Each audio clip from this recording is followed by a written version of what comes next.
There's a district manager one there. Yeah, so this is for the gas. Good. Is there a district manager one? I didn't sign. Good. Hey, Sam. Good morning, everyone. How are you? Oh, this is a little loud. Tammy. It's okay. Good morning, everyone. Welcome to our February Borough Cabinet meeting. My name is Brittany Scott, and I'm the Deputy Chief of Staff to Queens Borough President Donovan Richards. Unfortunately, the Borough President could not join us this morning, but he sends his well wishes to everyone. I want to thank our district managers and agency representatives who are with us this morning in person and virtually. Today, we will receive a presentation from the New York City Department of Transportation, and we will receive some health updates from the Department of Health and Mental Hygiene. We will also go around the room to hear from our other agency representatives before we conclude the meeting. This morning's first presentation will be on Dining Out NYC. Dining Out NYC is a permanent outdoor dining program to replace the temporary open restaurants program that evolved during the pandemic.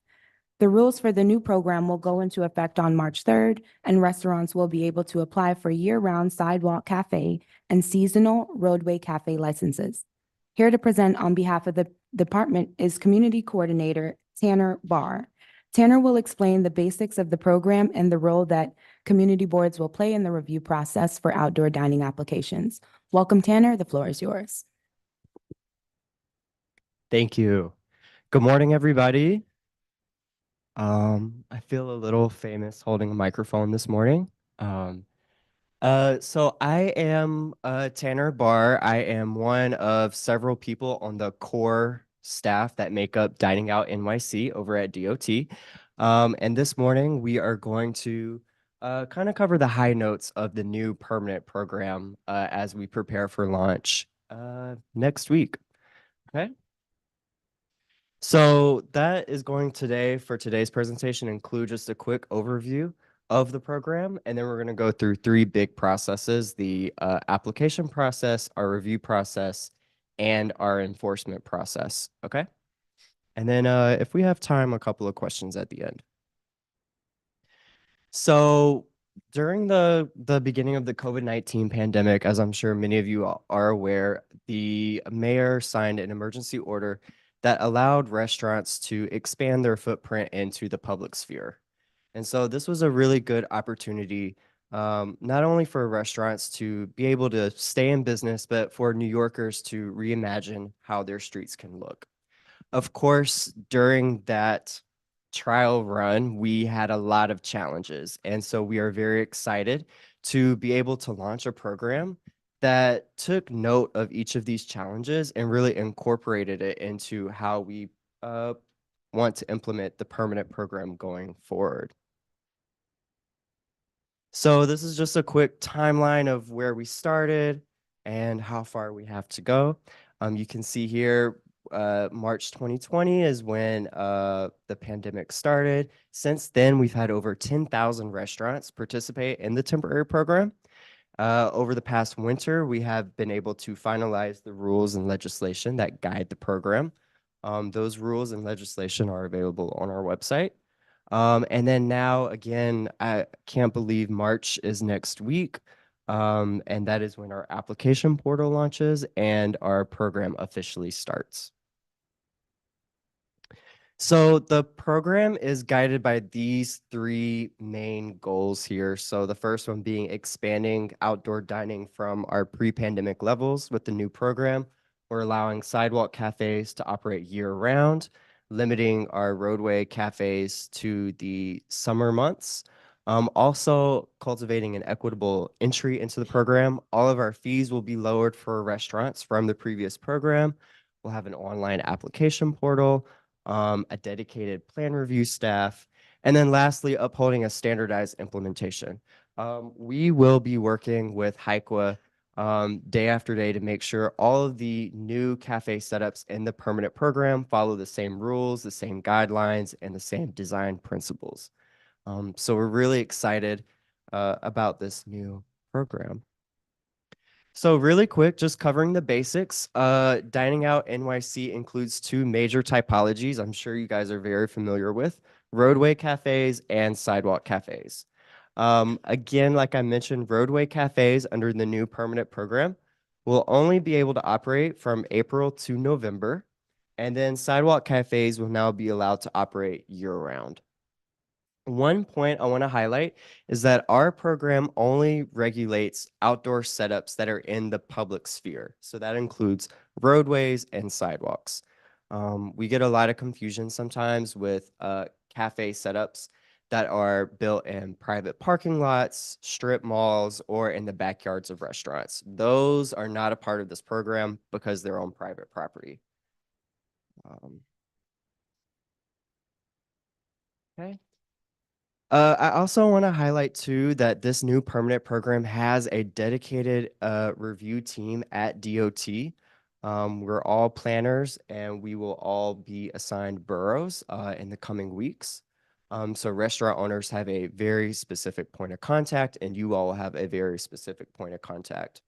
Additionally, we will be working heavily with you guys, our community boards, and the review process and coordinating with several other city agencies, including DOB, Department of Sanitation, the Office for People with Disabilities, and LPC, just to name a few.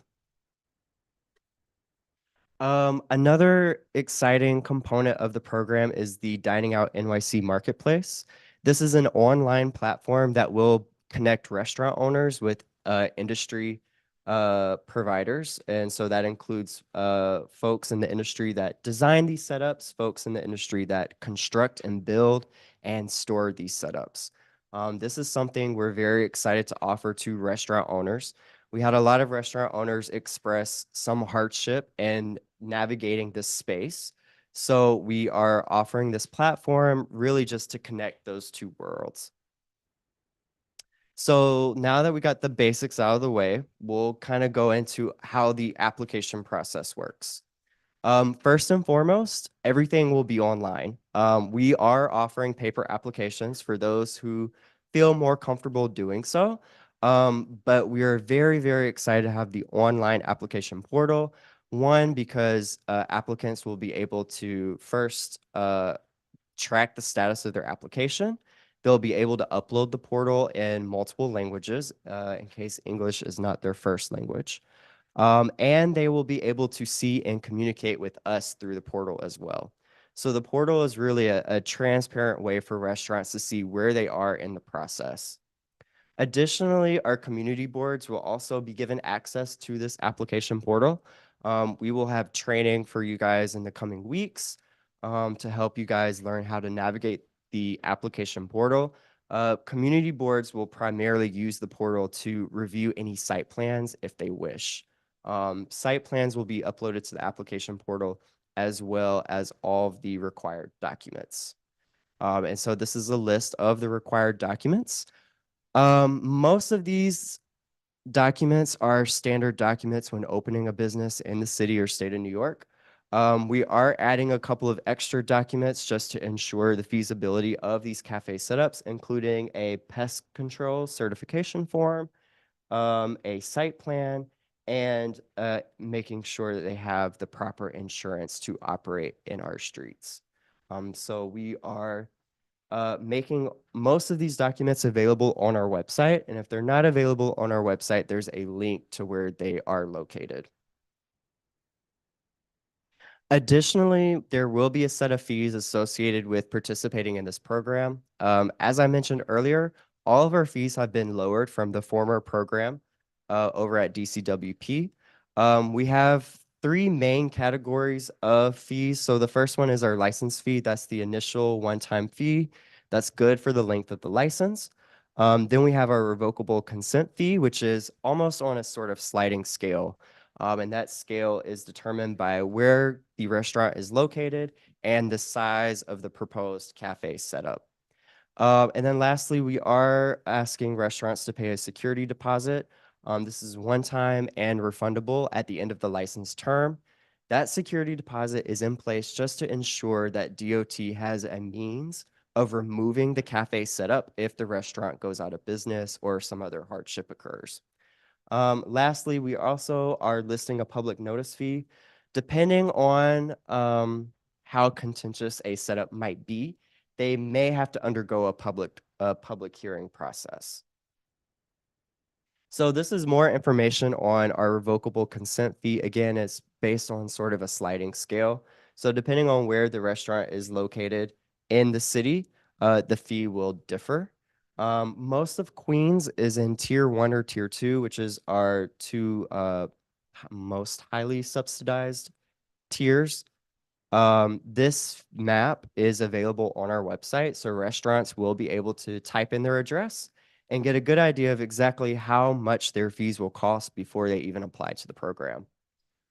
We also have, and it's on a couple of slides down, a financial planning tool for restaurants on our website as well, where they can calculate an estimated volume of patrons, their estimated cost to see exactly how this program might help and grow their business.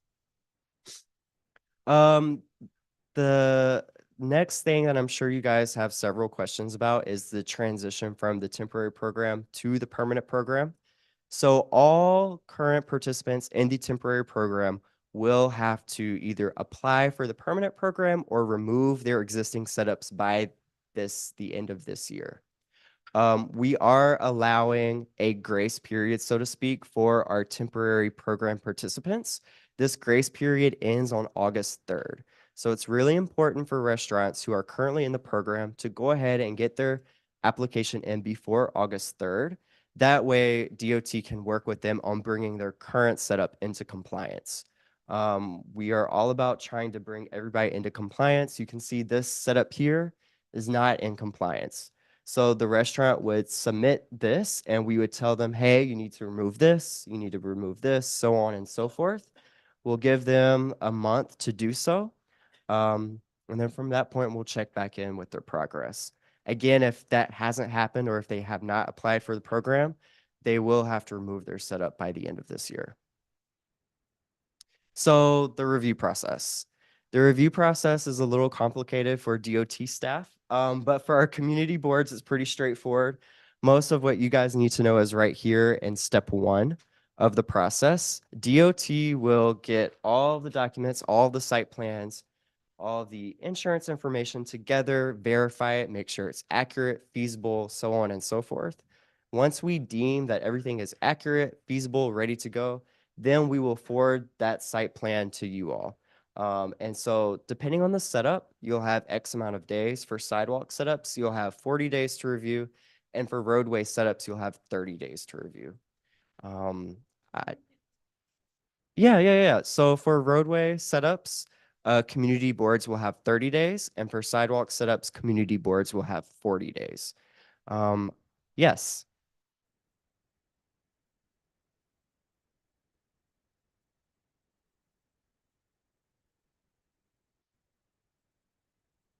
Out. Yeah.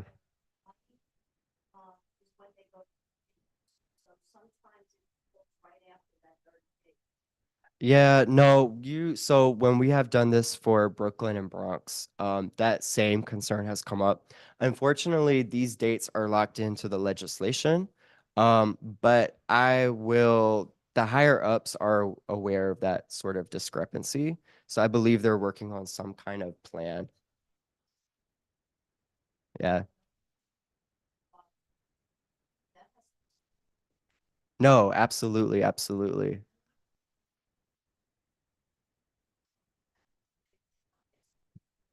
The who? So that will not happen. So essentially what's happening here is DOT is the coordinating body. So to participate in the program, you have to submit through us and we have to pass that to you. So nobody will bypass anything as if they want to participate in the program. So this is the overall process. This is the process for the roadway. A little bit more streamlined. We had more control over the development of this process. But the things I mentioned before still stand. DOT will collect all the documents, make sure everything's accurate, feasible, looks good, and then we will forward whatever relevant information to you guys. For this program, that will be a link to our application portal. Yes.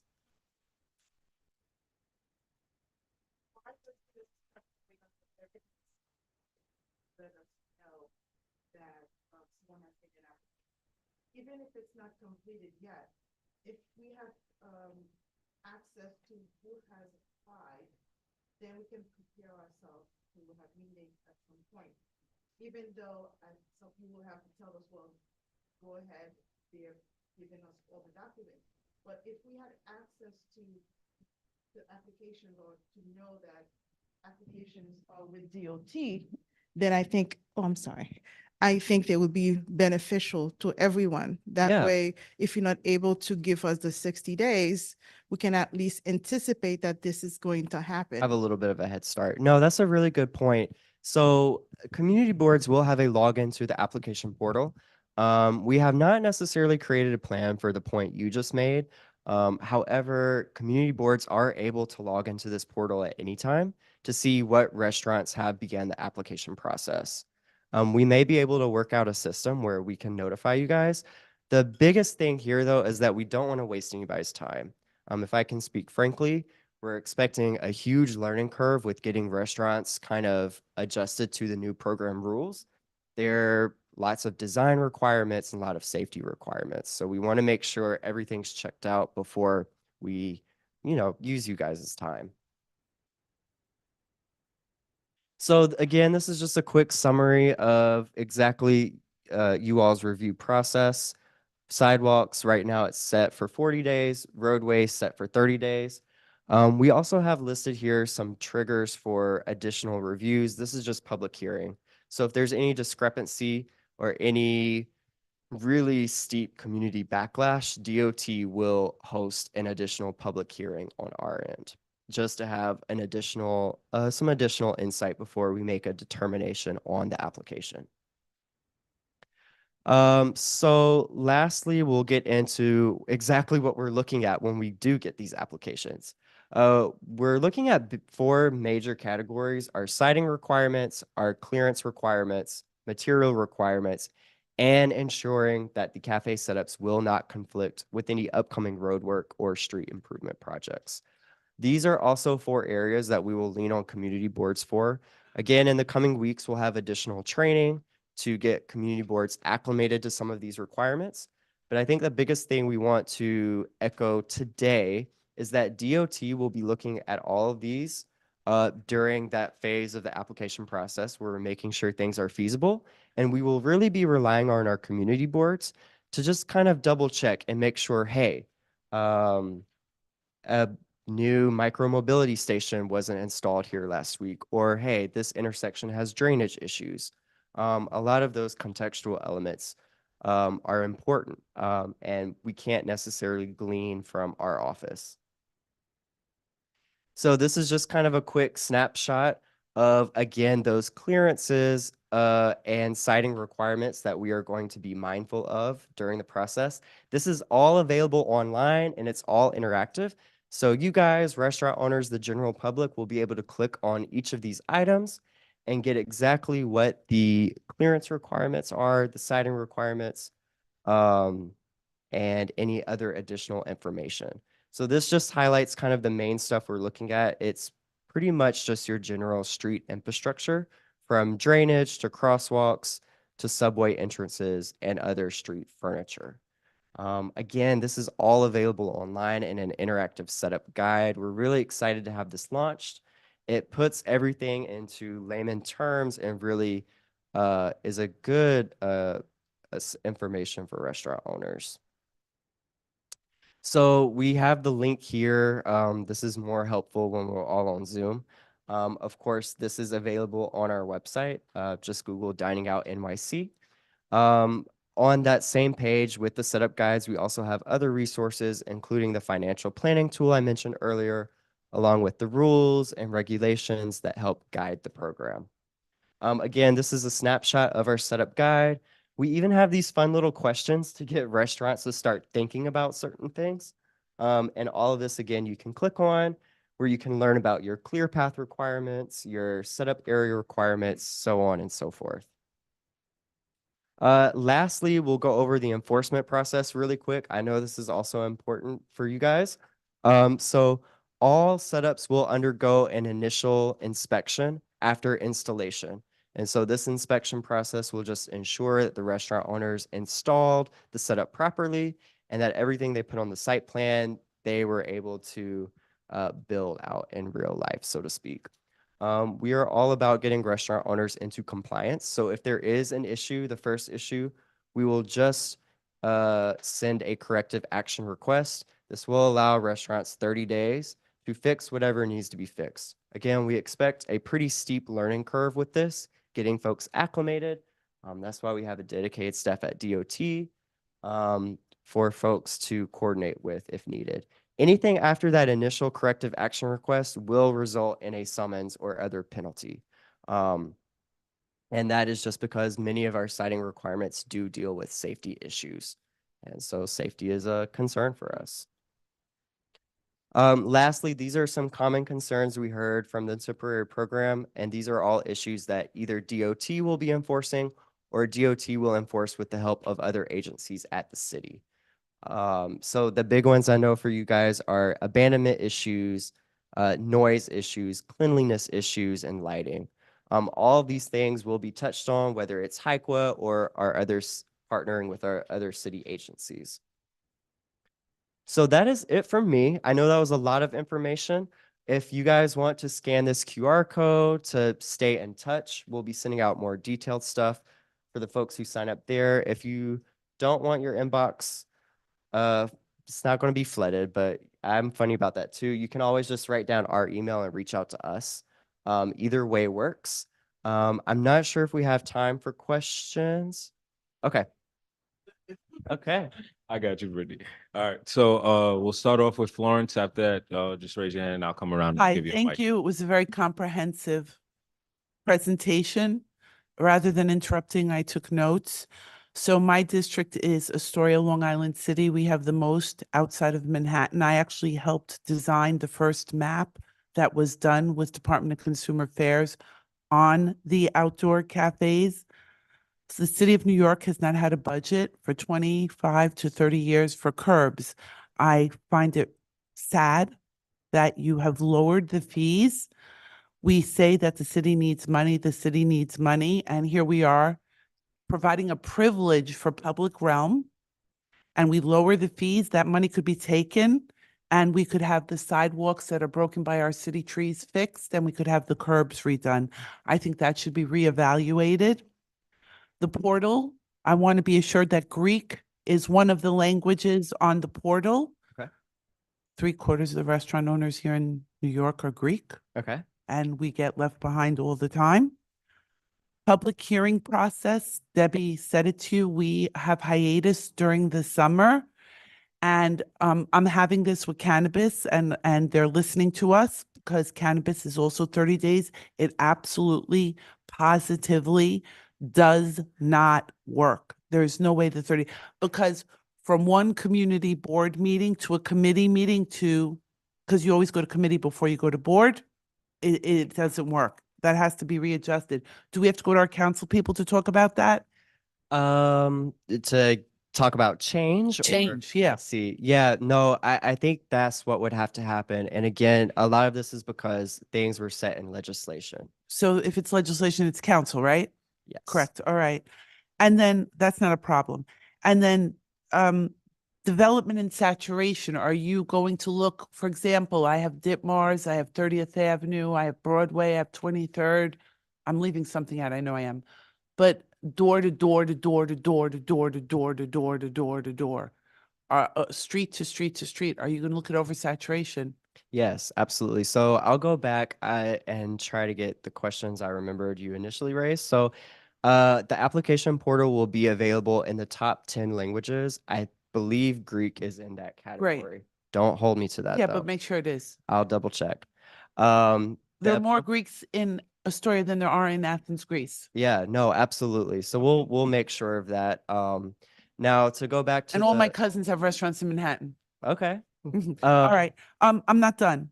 Okay. DOT hearing in concert with that other hearing that you spoke about, the DOT hearing, if there's a problem, is that going to be done in concert with the community board? So let's say Kiklades on Ditmars is an issue because it's a corner property and it wraps around the building and goes back into a residential area. Let's say the residents on that block go crazy and they're like, no, we don't want this. It's too much noise. The chair's dragging, blah, blah, blah. Will you do that evaluation with the board, or will DOT be doing it on their own? So it will be separate, but community boards are more than welcome to participate in our secondary public hearing. I think the big thing is that if the application goes through the community board process and it's a sticky application, so to speak, that raises a flag for DOT to say, hey, we need to investigate this a little further. Beautiful. Yes. Okay, I told you the time. Okay, when it was under Department of Consumer Affairs, it was written in the contract that no outdoor speakers. Because as I said before, I'm not being snarky with you guys. I can't even talk about my colleagues. Every curse word has come my way, including I've been told I'm on the take. It's I like, do, yeah. you understand. So the outdoor speakers, when you look straight down our areas where our restaurants are, all you have to do is look up to the sky. It's all apartment buildings. And in my community, we have people 68 years, 75 years, the same family dwelling in an apartment. So it is offensive when you get a young whippersnapper to come in and to say, oh, I'm going to make Astoria great, and I'm the one who's going to change this neighborhood. And what ends up happening is they rock the world of families. You know, they start with the loud music and all the other stuff. And then a year later, or a year and a half later, they're out of business. Ha, ha, ha, ha, because nobody dines there. So that's an issue. And the time of the closure of these establishments, I believe that everybody should have it. We have it, and we have always had pre-designed stipulations, and our pre-designed stipulations were notarized, so they were binding to the businesses. So we were able to control the businesses. So for example, during the week, people are now working from home.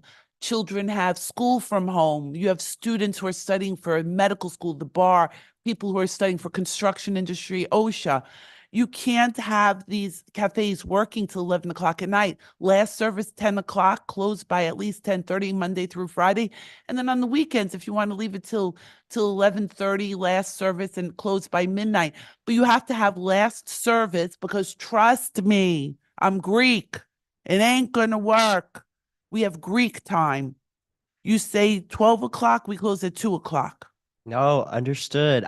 So our program is, we do have limits on the hours of operation. However, that is on the end limits of that. So if they choose to bring it in, we're more than happy to support that. To kind of go back and hit a broader point that you made, all feedback we get from community boards on the cafe setups and the applications will be taken into consideration on DOT's end, and will be written into whatever agreement that we offer the restaurant.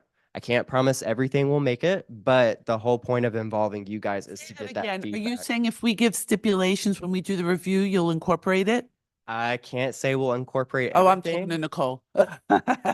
Yeah, no, that's great if you do it, because that'll make all the difference in the world. Yeah, I mean, it's one of those things, again, you guys are offering us recommendations and comments for all of these applications. Oh, that's good Yes. to hear. Yes. Look, on our ends, we've been doing this for a lot of years, and we know who the troublemakers are, who the good guys are, and the experience, it speaks volumes. I will iterate though really quickly that our comments, our feedback is limited to what's outlined in the legislation and the rules. So again, that's the big ones are clearance requirements, siting requirements, design requirements, and conflicts with upcoming road work.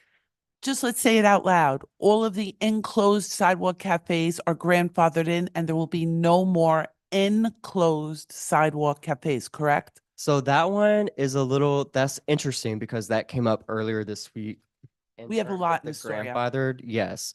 I'll have to double check that. I know as a part of the permanent program, we are not permitting any enclosed structures. That's what I believe. Thank you very much. You've been Yeah. very thorough. I greatly appreciate everything. Yeah, no problem. Yeah. Hi, I'm the other half of Long Island City. Okay. Uh, Sunnyside, Woodside, Long Island City. We also have a lot of corridors there, Yeah, I'm right Vernon, on 40th Jackson. Street. So yep, yep. As you know. And to what Florence's credit is consumer affairs, and we weighed in. Again, the time frame. Just want to reiterate, we need to expand that somewhere along the way. And our board also does stipulations for liquor licenses. SLA has been very responsive. Outdoor cafes, if they serve liquor out there or have a bar, it has to be licensed. Do you Absolutely. guys know that? Is that part of your questionnaire? Is that Yes. part of what you're doing? Yes, absolutely, absolutely. I will say though that if there are any violations, that's not on DOT to enforce necessarily. That's more of a restaurant food service issue. But we will be taking that into account during our application process for the cafe setups.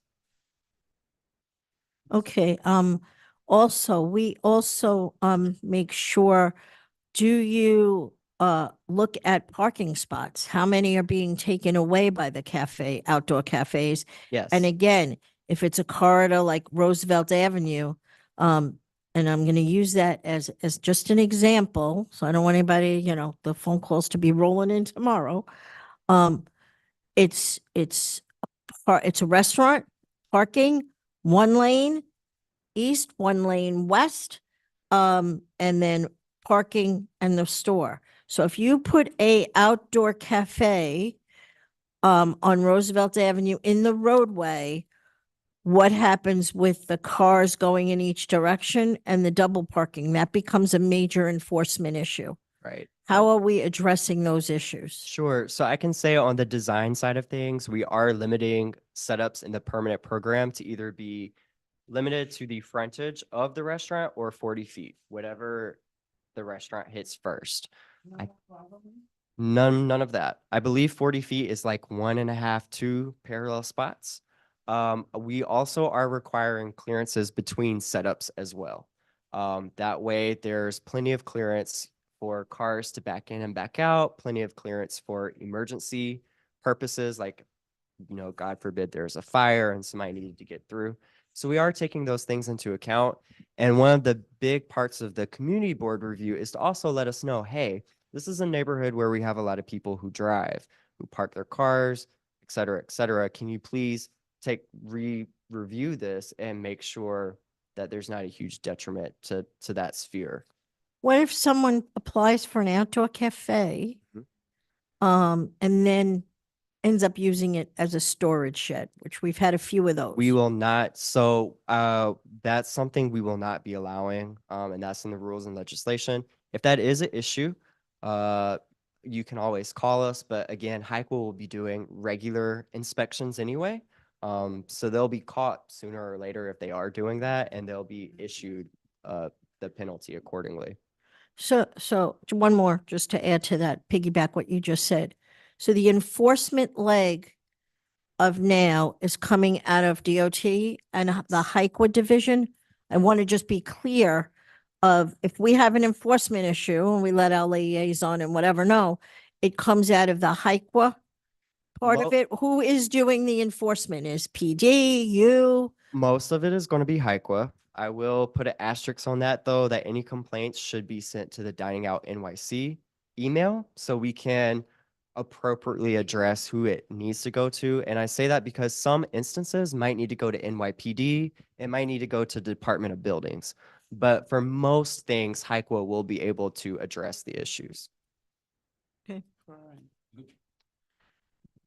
Not monopolizing. It's my.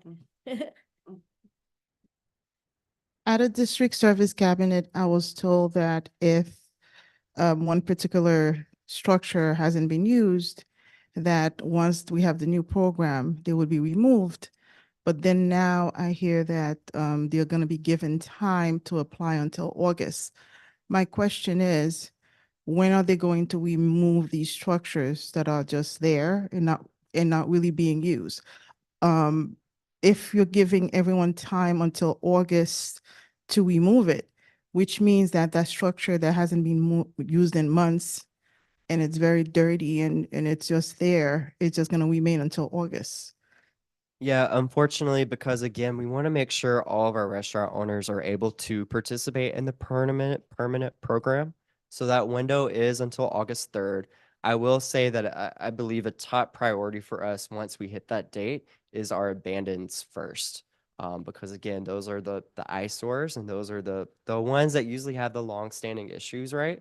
I can't tell you exactly the moment we're going to start doing that because it's a lot of restaurants and it will take us time, but I can say that that removal process will start this year. And it's gonna be over a year that it's there if it waits until after August. And that's very disappointing when we were told that once this program started, that they would be discarded.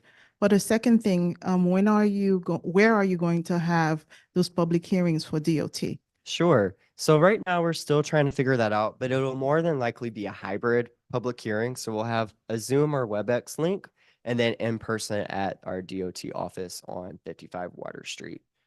Okay.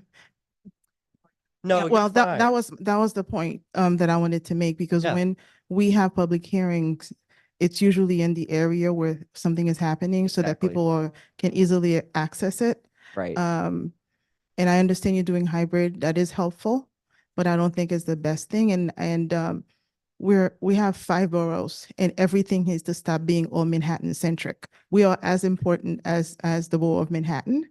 That's why we have a Queens commissioner. So why can't things for Queens happen in Queens? Yeah, no, that's a really good point. I will say that the community board public hearing, if a community board chooses to have a public hearing and their review window will obviously take place in the neighborhood.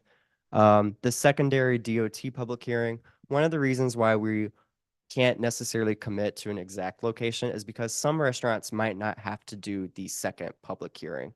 So we're kind of in the process of finalizing some of the details with that, but we'll take that into account. You're not the first and you probably won't be the last to mention that concern.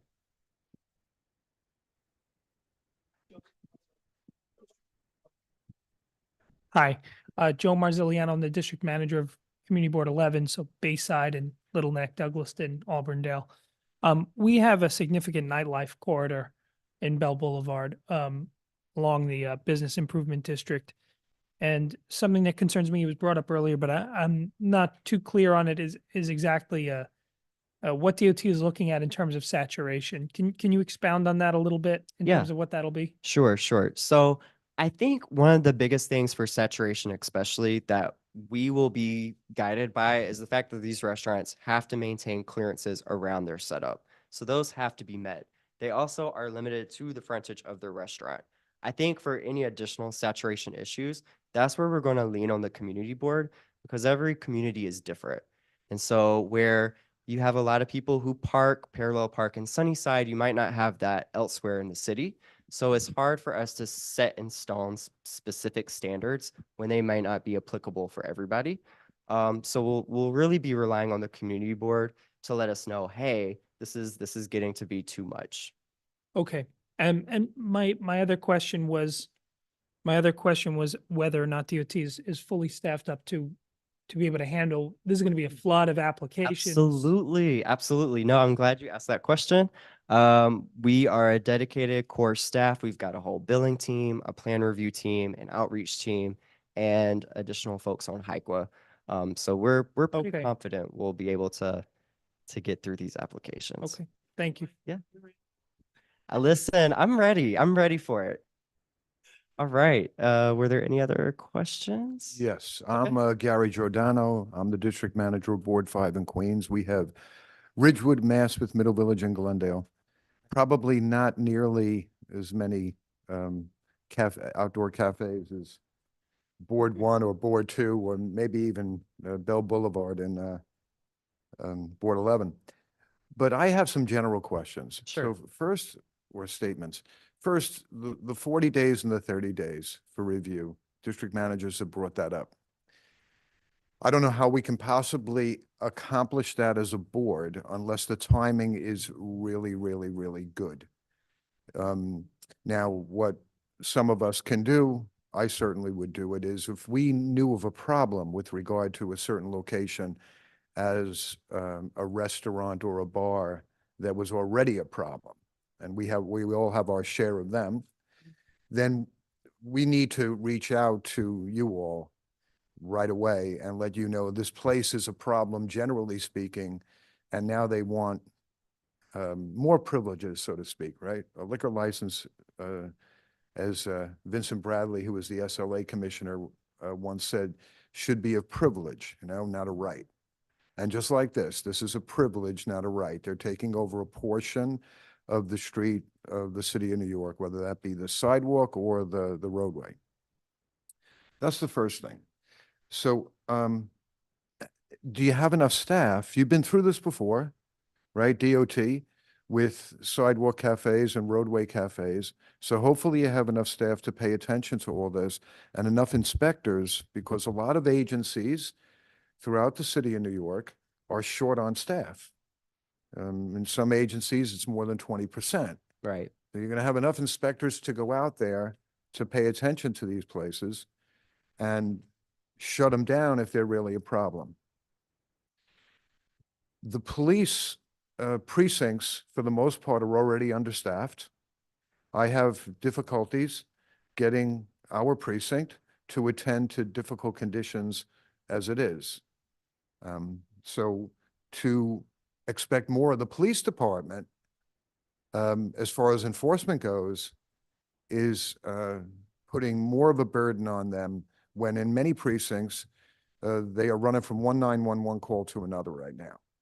I mean, I know in our precinct, we're short from what we're budgeted for by 25 officers. We're supposed to be budgeted for 155. We only have 130. And, a lot of retirements and all that. Bless you. And the question of who will do the enforcement on the part of DOT. DOT is not an enforcement agency, generally speaking, and illegal truck traffic is proof of that. We've all got significant illegal truck traffic problems. Elliott Avenue in our neighborhood, that they're really not doing anything about for years. And the abandoned structures problem. The other thing I want to bring out is with SLA, we are to get 30 days notice before they file an application.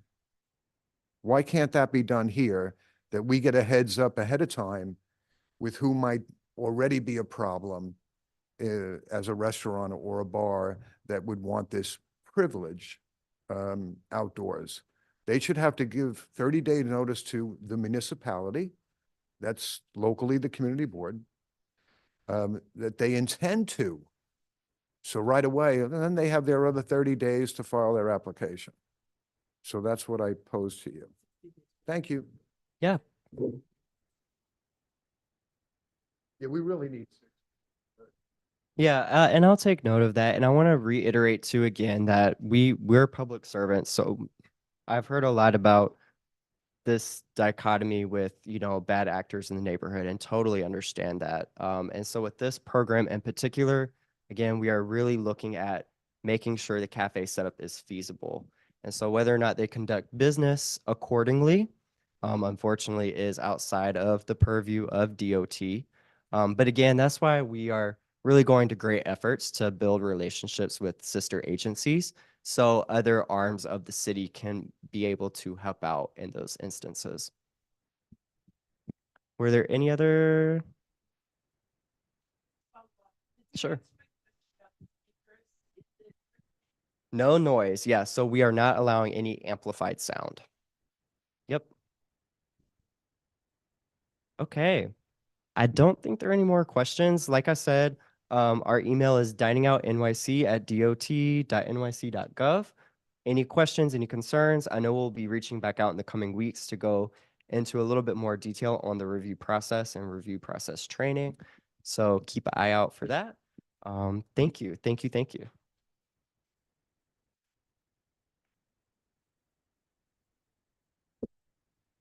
In terms of giving us notification, there is one other option.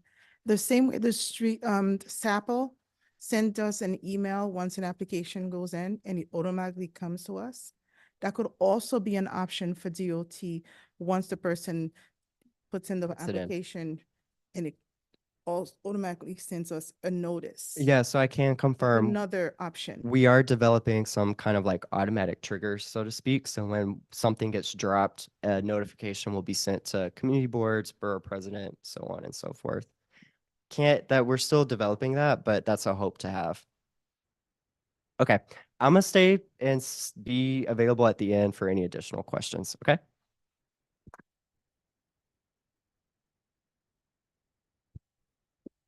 Thank you, Tanner. Now I want to introduce Kenneth Johnson from the Department of Health and Mental Hygiene. Kenneth will provide us some general updates on respiratory virus season and DOHMH programming. Kenneth, the floor is yours. Thank you so much. Thanks to the Borough President's Office for inviting me here today. Again, my name is Kenneth Johnson. I'm on the Community Affairs team at the Health Department. I just wanted to come and offer a few updates on COVID, RSV, and flu, of course. I also wanted to just give a few updates on some Health Department programming. And then, of course, answer any questions that you all might have. So lately, in the past few weeks, the Health Department has released a couple new data reports. One of which being our annual sexually transmitted infection surveillance report. This is synthesized over the course of a year. That's the reason this data is from 2022. That's the reason for the delay. We have seen a slight uptick in some of the STIs, but the Health Department does have we have a few projects that we are announcing soon where we're going to be receiving community input to kind of shape some of our programming moving forward. Another report that we recently released over the last couple months was our annual vital records report.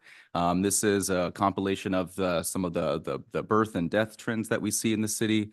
The good news is that we have recovered some of the life expectancy loss during the COVID pandemic. However, we still do have a ways to go as our citywide life expectancy is still below what it was pre-COVID. In this report also ties into our Healthy NYC goals, which is the Health Department and the city's goal of recovering all of the life expectancy lost due to the pandemic. This is the project addresses some of the preventable early or premature deaths that we see from COVID, from maternal mortality, especially in communities of color, as well as through heart and other chronic conditions like heart and lung disease. Moving on to some of the respiratory virus updates. So the Health Department releases a weekly influenza and respiratory virus surveillance report. This comes out around one week or so. So the latest report we have right now is from February 10th. So we have, in terms of flu, we've seen a week-on-week decrease of cases. Most recently, we've seen we had about 9,000 positive specimens citywide. And this is a 6% decrease compared to the previous week. And as I said, this has been decreasing week on week for the last couple months or so. In terms of RSV, we're also seeing decreases week to week. And what we've seen over the last week is about 900 cases. And again, just a reminder, most of these cases are among children or younger adults. That's a majority of the cases that we see here. For COVID, it's a similar story. We've also been trending downwards, which is good. We are citywide, and for the borough of Queens, we're looking at about 62, 63 cases per 100,000. Just for context, in some of during the public health emergency for COVID, around 200 to 300 cases per 100,000 was some of those metrics where we were into the yellow and red zones. Sorry if I gave anybody PTSD by reminding you of that, but that's just to give a little context. We're in a much better place now than we were a couple years ago. And then just in terms of testing, we've gotten a lot of inquiries lately about COVID home tests. And so if you did not order a COVID home test in 2023 during the fall, the federal government is still offering to mail tests to households. You can order up to 4 test kits, which is 8. There's 2 tests per kit, so 8 total. The health department also has several community partners citywide that are also distributing home test kits to organizations and individual community members. We've heard some reports that the supply is probably going to run out in the next couple months. So if that's of interest to anyone, I would recommend reaching out to some of our community partners. Just to all the links that all the information I'm going over, I have compiled in an email that I'll share with my colleagues at the borough president's office, and they can share with everyone as well. And then just another point on the COVID home tests, the FDA has approved the extension of the expiration date for some COVID home test brands. But with that extension, they also recommend that people, when they do home tests, that they test twice, just to reduce the likelihood of a false negative. And then if needed, go to a doctor for a confirmatory test. And then lastly, I'll just finish with our environmental health unit has several community workshops over the next few months. This is our Healthy Homes program, which does community workshops for lead poisoning prevention, general poison prevention from home cleaners, pesticides, other chemicals like that, addressing mold and moisture in the home. And of course, through our pest control unit, we have our rat academies, and the schedule for all of these community workshops, mostly virtual, but we also can accommodate in-person trainings. That schedule is available on our website. And that concludes my report for you all. I'm happy to answer any questions that you all may have. Thank you for your time. I have a quick question about mold. Do you go to city agencies? Do you check for mold? Would you send somebody out? So are you referring to inspecting like a physical building, yeah, an building office. that's Yeah, owned an by office a city agency? specifically. That's a great question. I don't believe so. Usually we work with our agency partners to kind of facilitate that education, but we can definitely check in and see. Offline, can we speak? Absolutely, Thank you for your presentation. It was excellent. of course.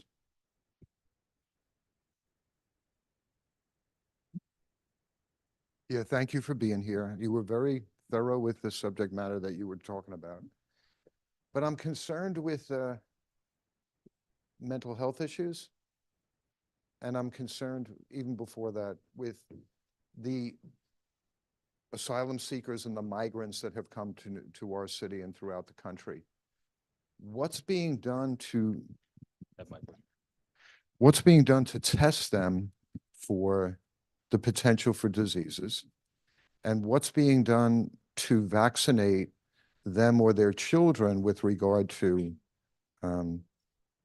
any health problems that they may have that they could spread into the general environment? Yeah, so that's a great question. So a lot of the kind of offering assistance to asylum seekers, that isn't solely the responsibility of the health department. So there's the mayor's office, and we have a supporting role there. I know that we were originally we were ensuring that any student that goes to school, they have to be up to date on their vaccination schedule.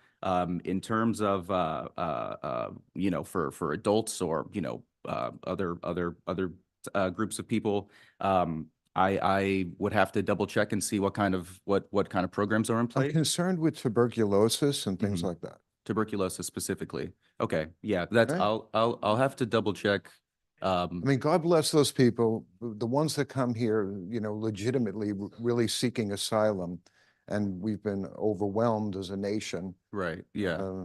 and there doesn't seem to be a plan to get them to work. And you see the violence that's taken place and within where they're living. I'm not talking about the street violence or anything like that. And now they're attacking the police because they're so frustrated. But I am concerned with whatever negative health effects that they could bring into the general society.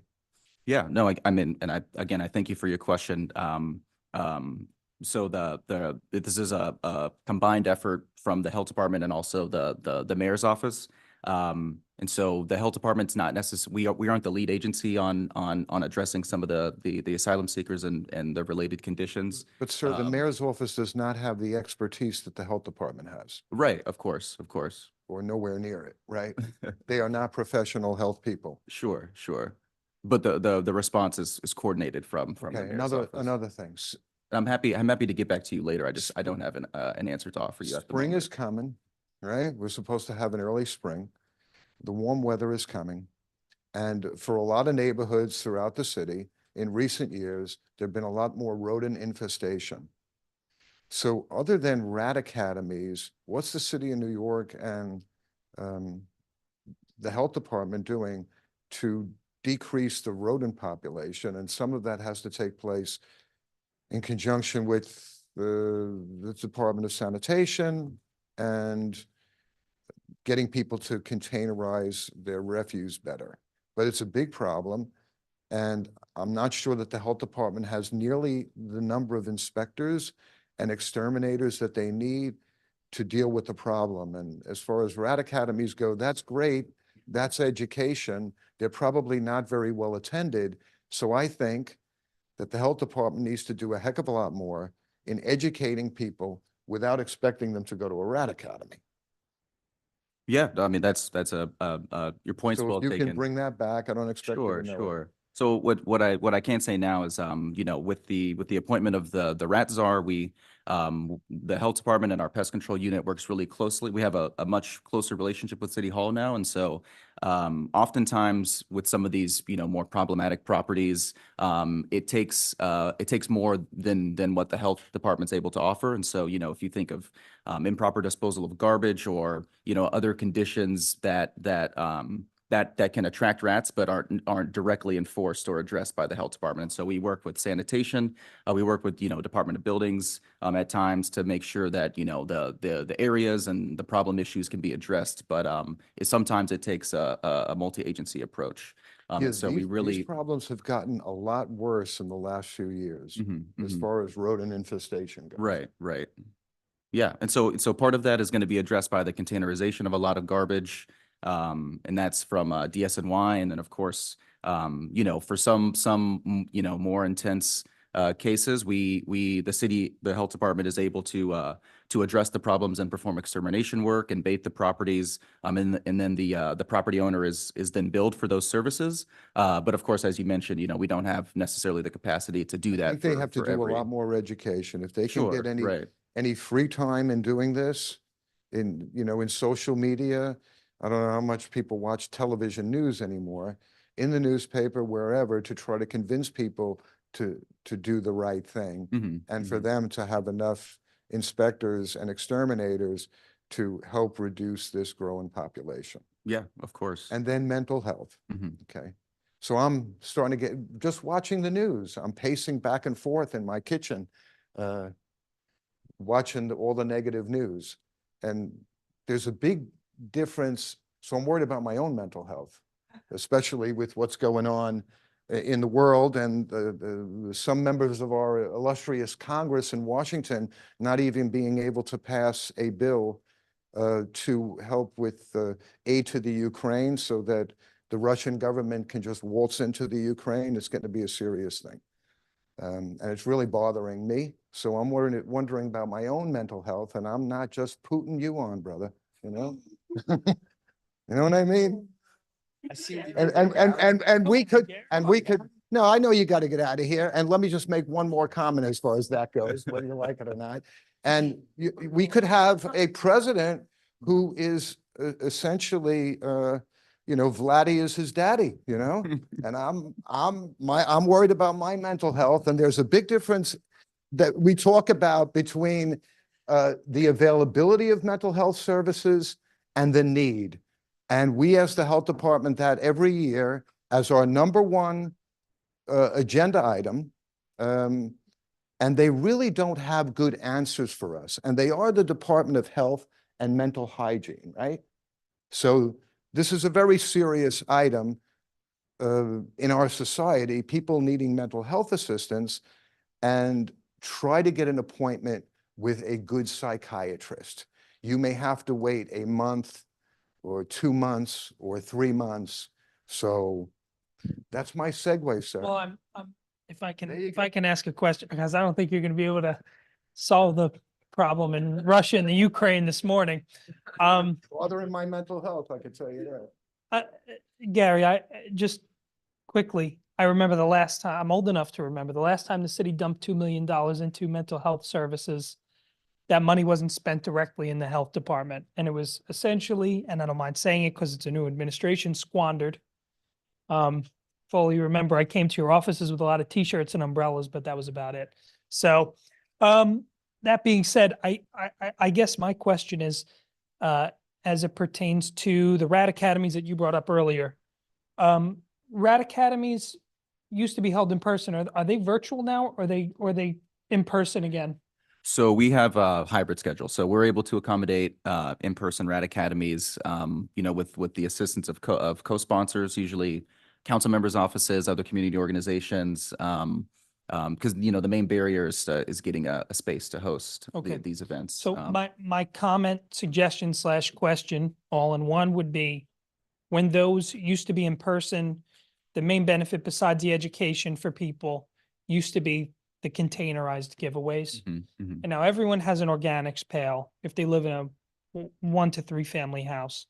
However, there's a lot of folks that still don't, and they need more of them because the containerization of that of garbage and refuse and food soiled recyclables, it makes all the difference in the world. So if those events can go back to in person, and there can be a renewed effort on the containerized giveaways, it would make a big difference, especially in Board 5. I remember years ago, that was the biggest part of that, was the RAD academies with the giveaways of the containerized, the lock-in containers. That was huge, especially with all the brownstones you guys have. We have a So lot of 6-family homes, and it's an issue with people putting out their plastic bags and all. yeah. So thank you. Absolutely. And thank you both for your comments. So in regards to the RAD the RAD academies, so we of course, we moved to virtual meetings because of the pandemic, and while we do still offer virtual RAD academies, we find we're able to get more people through some of these digital meeting platforms. Of course, we don't discount the value of in-person meetings, and we did get a large stock of those the rat-proof containers, and we've been working through a backlog of previous events that were owed containers, and so that's the reason why we're not able to offer them at some of the more present meetings, because we're providing them to previous So if you give them meetings. the space, you'll come out. Absolutely, yeah. That's good to know. Yeah. For all of our neighborhoods. Yeah. And of course, like I said, we won't be able to offer the rat-proof containers, on the day of the meeting, but we can add it to the queue. Unfortunately, we're working on it. We're working with a backlog here. Be sent to people's houses or their residences after the fact, or it'll go to a central location after the fact? Right. It's the latter. So we're able to do like a giveaway or whatever, but we'd prefer to kind of leave that distribution to the sponsors, or the board or whomever. That's a little bit, okay, so now that's a slight problem, right? Sure. Okay. If you end up, let's say you have an event, and let's say it's a RAD Academy, it's 80 to 100 people. And then the giveaway location would be the community office. None of us have the space to hold 80 to 100 containers. Right. Marie might, she's got a big office. But the rest of us, Gary's in a rather cramped space, you're upstairs. Yeah, you're but that could be a little bit of a.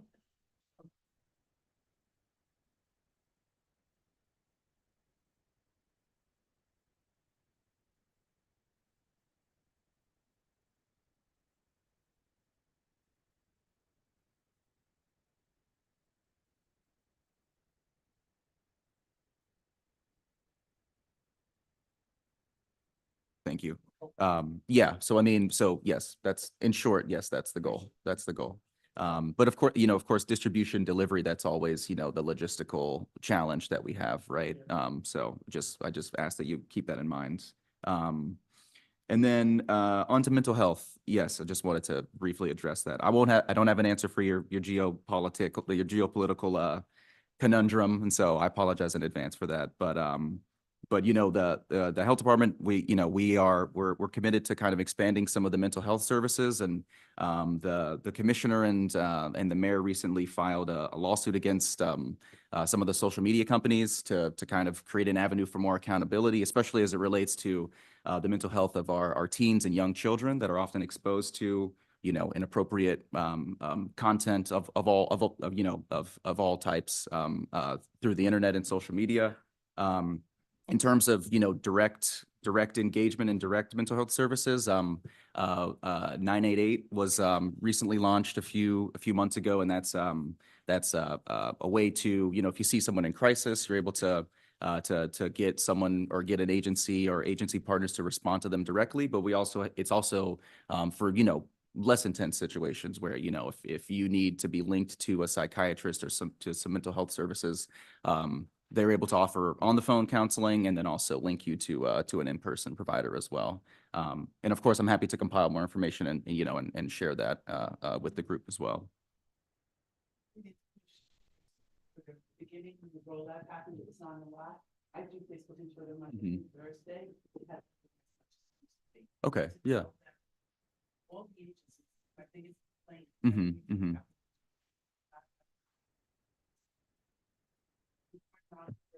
Right.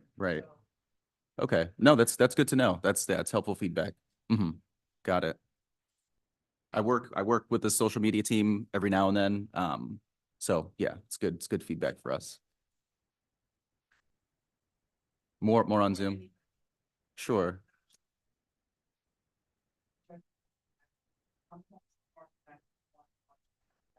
Okay, great. Yeah, I mean, we plan on continuing to offer both, in-person and virtual offerings. Okay, thank you, Kenneth. So now I want to go around the room and give any agency reps the opportunity to provide any brief updates for our district managers. Please state your name and your agency, then provide your update. Good morning, Mr. Cornwall. I work for the Department of Buildings, Community Engagement Liaison. I have 2 updates for all the community boards, especially for my community boards who I represent. You got an email this morning about a new initiative that the Department of Buildings is conducting. That is Get Summonses Corrected, GSC for short.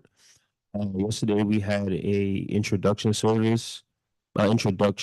teams meeting for all my community board members, for the ones that I represent. You got the email for all the next available sessions. So those have all the dates and all the times and schedules. Also, and to further also break down, that will be for our AAU unit. You'll be getting introduced to our AAU unit and the process, how to correct open summonses, because we all remember the citywide postcard from that we all sent out. So this is basically an initiative to help correct that, and it's basically help to you guys to know the process and get the training. The first groups of people to actually get this service are you guys, the community board and elected officials.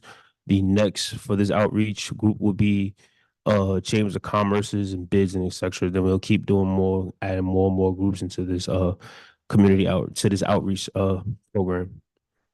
The next thing I have to update is we have reinstatement fees for permits that have expired.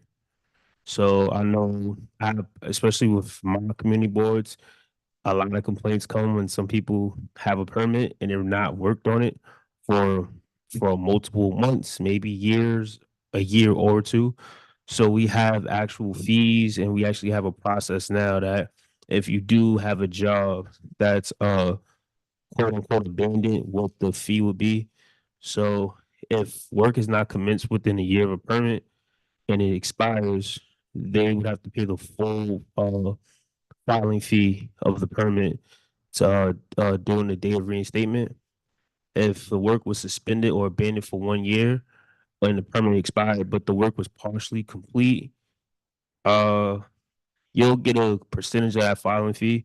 You'll basically have to file based on a percentage. If your permit expired more than 2 years ago, but the work was complete with no sign-offs, it's $130. And if your permit expired more than 2 years ago and you had a code or zoning change after the permit, you have to refile the job application and pay the full filing fee. Especially for my community boards, I know Sam is there, he had to go. I'll be sending an email for this and sending an email out with the information. Any other updates?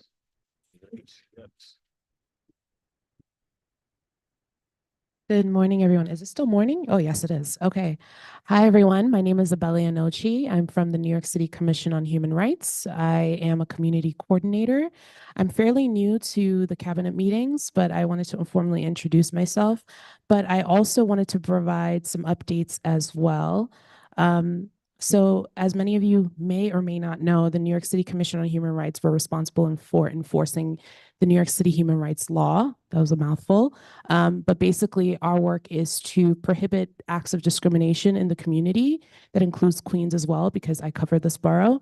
But particularly what I wanted to give an update on is that as of last year, November 22nd, with the help of Mayor Eric Adams, we actually signed an extensionary law, which went into effect that prohibits discrimination on the basis of height and weight.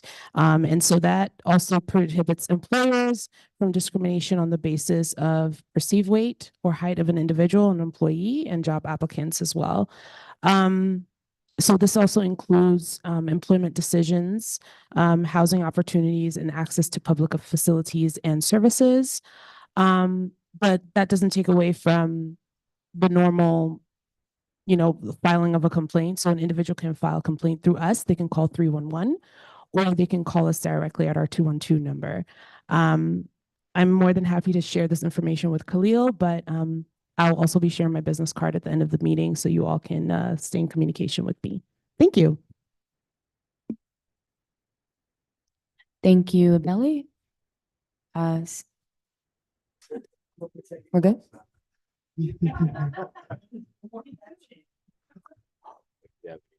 Okay, seeing no more updates, thank you all for attending today's Borough Cabinet. I also want to thank our staff for putting this all together. For our next Borough Cabinet meeting will be held on Tuesday, March 5th at 9:30 a.m. Please stay safe and have a great rest of your day, everyone. I'm sorry, Marie. Marie had one more. I'm sorry, Marie. Before you close, I wanted to make sure that anyone who lives in Community Board 8 is aware that on March 15th, we're gonna have buildings in your community, more like building in your community board. So from 10 to 4, our office will be open to assist individuals who have violation, would like to clear them, but you need to contact our office and set up an appointment so that you can be there. So I'll be sending out newsletter again this month, next week, reminding people to sign up. We're gonna be the first doing this in community in the borough. And I understand that Department of Buildings EAU is going to be in March in Queens to address Queens issues. So please go out and try to fix your violations. And we're here to help at Community Board 8, Marie Adam Ovid, 718-264-7895. Please do call us and sign up so that we can know how many people to expect. Thank you. To piggyback off Marie, I forgot this important update for anyone that needs help corrections with their violations. Our AAU unit will be at our buildings after hours in the month of March. I forgot to bring the paper up, so I'll have to email you guys the dates. But they will be here for the month of March for our buildings after hours. That is from 4 to 7. So you can, I guess they're taking walk-ins. So please send any Anyone you know that want to correct the open violation, please send them to our March buildings after hours. AAU will be here to help and assist any constituents that need help with correcting violations. Thank you, Marie. Thank you, Marie. Yes, March 5th and March 19th, AAU will be here to help correct violations. Thank you, thank you, thank you. Now, with that, we'll bring our meeting to a close. Have a